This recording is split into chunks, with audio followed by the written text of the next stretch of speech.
큐티라이프 김목사입니다. 시편 38편입니다.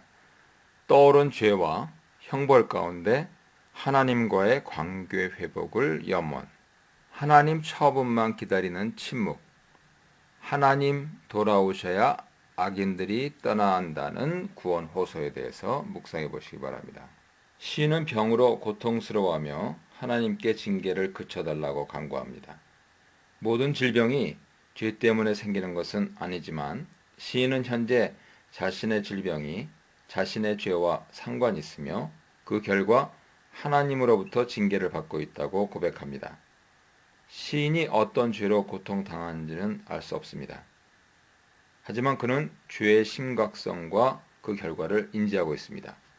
동시에 그는 자신의 죄나 하나님으로부터의 징벌을 부인하거나 숨기지 않습니다. 오히려 자신의 죄에 대한 죄책감을 솔직하게 드러내며 하나님께 직접 얼굴을 향하여서 적극적으로 용서를 간청합니다. 시인은 죄의 결과로서 무엇보다 먼저 자신과 하나님과의 관계가 어그러졌음을 알게 되었습니다. 자신의 도움과 구원의 손길이 되셨던 하나님은 그의 죄에 분노하셔서 이제 그를 관역 삼아 화살을 날리며 공격하고 계십니다.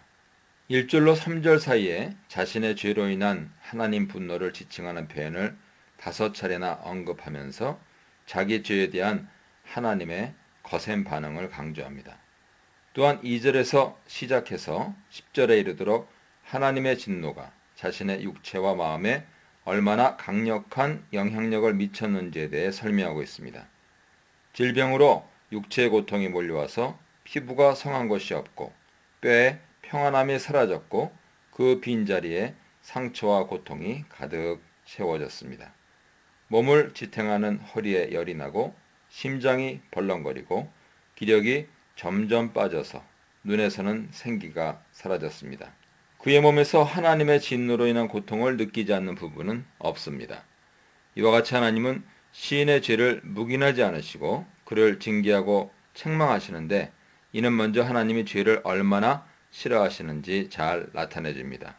하나님은 죄가 없으신 거룩하신 분이므로 사람이 그와 교제하고 그의 임재를 누리기 위해서는 하나님 말씀에 순종함으로써 성결을 유지해야 합니다.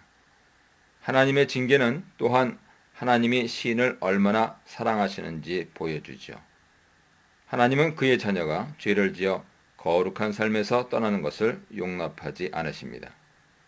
시인의 죄는 시인과 하나님의 관계를 깨뜨렸을 뿐 아니라 시인을 의인에서 죄인의 처지로 전락하게 만들므로써 자기 자신과의 관계에도 큰 변화를 가져왔습니다. 시인은 스스로 죄의 문제를 해결할 수 없습니다. 그의 내면에서 죄악이 넘치며 죄책감의 무게가 감당할 수 없는 무거운 짐과 같습니다.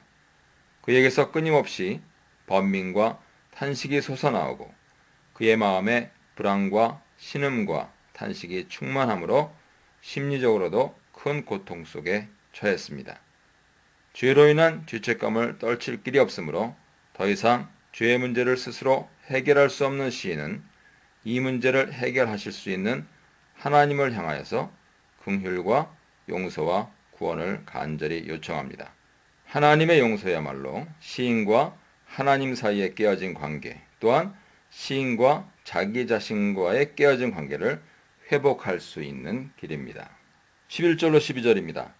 시인의 죄와 질병으로 인한 괴롭고 고통스러운 상황은 하나님과의 관계와 자신과의 관계뿐 아니라 이웃과의 관계 안에서도 나타났습니다. 먼저 시인은 그의 사랑하는 사람들로부터 소외되고 외면당했습니다. 그와 가깝고 좋은 관계를 유지하던 친구들과 친척들도 그가 병들고 원수들의 공격 대상이 되자 그를 외면하고 멀리 떠났습니다. 시인의 곁에는 이제 그를 지지할 사람은 아무도 남아있지 않습니다. 가까운 사람들의 외면으로 인한 외로움과 배반감은 시인의 고통을 가중시킵니다. 설상가상으로 시인 주변 빈자리에는 그의 목숨을 해치려 하는 자들이 몰려들었습니다. 그들은 시인을 해하려고 물불을 가리지 않았지요. 그들은 시인에 대해 거짓말하고 음모를 꾸미고 덫을 놓아서 그를 위기에 빠뜨리는데 시간 가는 줄 모릅니다. 또한 이에 동참하는 자가 많아지지요. 이와 같이 가까운 사람들의 외면과 원수들의 행악은 시인의 고통과 괴로움을 더욱 가중시킵니다. 까닭없이 남의 생명을 노리며 거짓을 꾸며대는 악인과는 대조적으로 시인은 마치 귀머거리와 벙어리가 된 것처럼 누구의 말에도 귀를 기울이지 않으며 그 누구에게도 대꾸하지 않습니다. 시인이 가까운 자들의 외면과 원수들의 공격에 따지거나 변명하는 등 어떠한 응대도 하지 않고 침묵으로 일관하는 이유는 그가 자신의 죄를 인정하고 하나님의 징계를 받아들였으므로 누구에게도 그의 무죄를 주장하거나 변명하기를 원하지 않았기 때문입니다.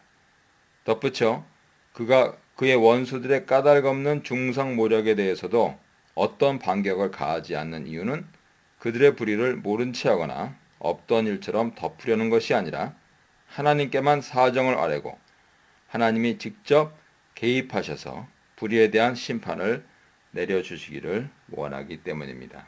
시인은 친구들이나 원수들에게 침묵했지만 하나님께는 결코 침묵하지 않습니다. 당신을 내가 기다리나이다. 당신만이 내게 응답하실 거니이다. 라고 기도하면서 하나님의 응답을 간절히 기다립니다.